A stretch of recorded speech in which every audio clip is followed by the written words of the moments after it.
PG&E says to go a mile is $5 million. Edison says it's $40 million. Part of the reason I'll never sue your city is they don't want to disclose that. They don't want to tell. There's no council person that knows what it will really cost. Right now we're in a battle with Edison. As the lines stand now, they're very dangerous. Literally the lines are here and there's foliage here. As you probably all know, Norco's experienced 2 major fires in the last 5 years that had the wind not changed, we would have lost huge quadrants of our city. And the thing is they're willing to walk with us and we'll show them the problems we're having. But what we want is the documentation that they've given to the CPUC, the California Public Utilities Commission, that they've been doing what they're supposed to do, because somebody's signing off on this when in fact they're in violation. The head of CAL FIRE says don't put the lines up, because even if they're a little bit safer, is a little bit safer okay? One of the things that even your own fire department has talked about, the fact that it's very hard to rescue people with a helicopter in smoke with those lines 180 feet up in the air. These are all facts. But the most important thing about all of this is that what kind of council people, what kind of leaders are we that we don't listen to our constituents? In mass, everybody I talk to is against it. You know, one of the things I keep hearing is that we can't bring business to Riverside. Well, one of the advantages that I have is I sit on a whole bunch of commissions trying to bring business into Riverside, the Inland Empire, Corona, Norco. I have never once heard somebody say, well, we can't ask that person to come to Riverside because we don't have the power to serve them. Come on. When I ask for the list, they can't give me the list. So the reality is that we need to do the right thing. We're just little Norco, and as the head of Edison said, if little Norco gets away with this, who's to stop the next person? When you drive through Riverside, there's areas where you don't even see telephone lines. You don't see above ground lines.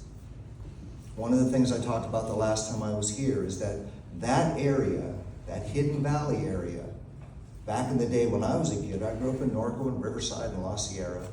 You used to have the cattle country, the dairies. You had the vineyards. You had places, open space. And you had birds. I like birds. You had places for animals to go. So we're going to take one of the last places left and run 180-foot tall towers through it. And run the risk that something will happen.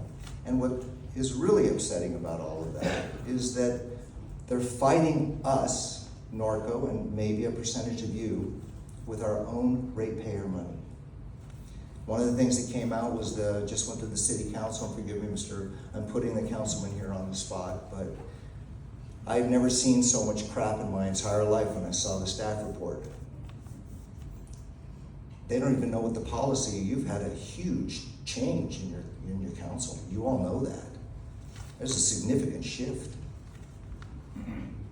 And yet they have a policy and a recommendation. We have that in Norco too. Staff tries to sort of tell us what to do. We're cowboys. We fight that kind of thing.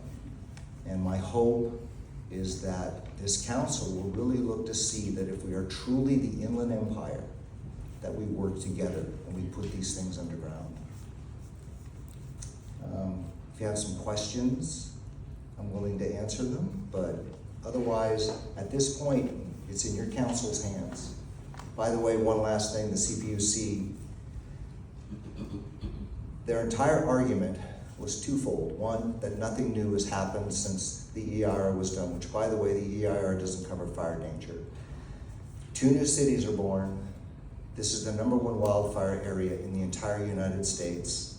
You have all these fire chiefs saying, this is not the wisest thing to do. And they also said we should have appealed years ago.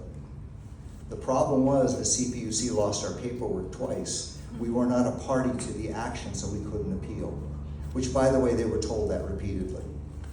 That's an organization that literally they will leave the CPUC and they will go on to work for a lot of money at different various companies that represent power companies.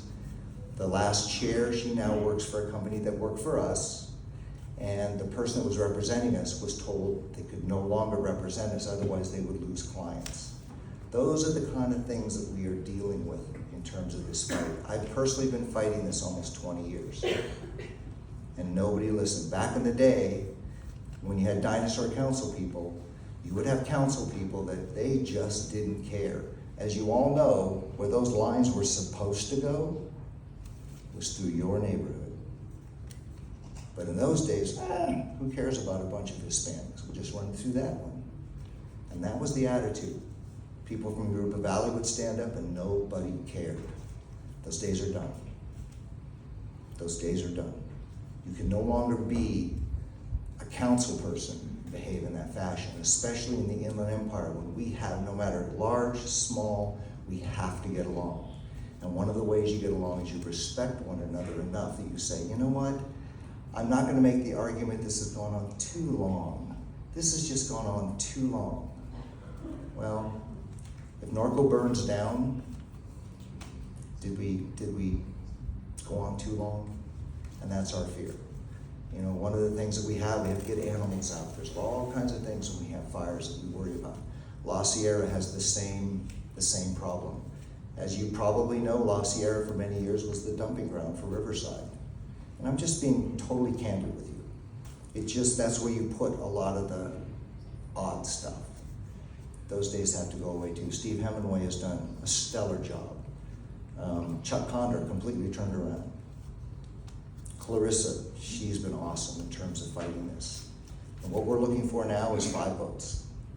And I hope that we get it. So again, thank you for the opportunity to speak to you. Yes? Do you have a petition out for it?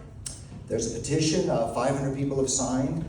I guess 500 is what I heard. May I interrupt, Kevin? Yes. I passed out these little white slips of paper. That's the link for the change.org petition that 2 of our people that are here tonight from my other group, Neighbors Better Together, have created.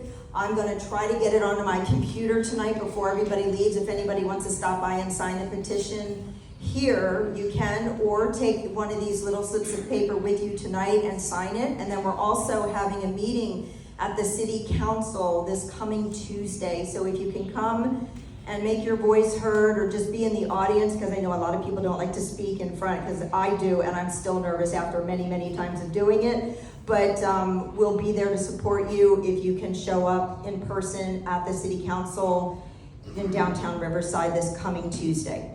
So you can sign it on this website? Yes. So anyway, one of the things about petitions is when you have an issue that is so supported by the public and you don't listen as a council, and I'm talking about myself now, I'm not talking about your current county. Nobody knows what he's going to do, so this isn't about you. You're icing all thick. You get to be a free slave. No pressure. One of the things that's occurring just in general, as Sacramento and they sort of take away our rights, your ADUs, I've heard you guys are upset about that, SB 9 and SB 10, different things that are happening within our cities. What they're doing is they're stripping away the ability of a person to stand in front of a council and make a difference in their community. And when councils make decisions based on, I remember one council person saying, we've just done this too long. Where is the leadership in that? And people are getting discouraged, people are getting angry. And I guarantee you, those lines start going up. That's what happened in Chino Hills. 180 feet in the air, one of which will be on a hill in Norco. It will literally loom over our entire city. And what we need is somebody who will care. We need votes that will care. But more importantly, they need to care about you. You are the most important people in this room. My constituents are the most important people in my room.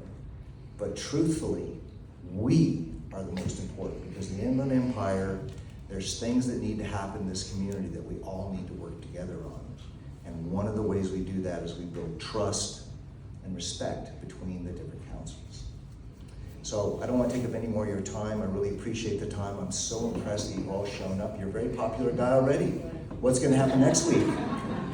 After Tuesday, we'll see. Anyway, thank you very much.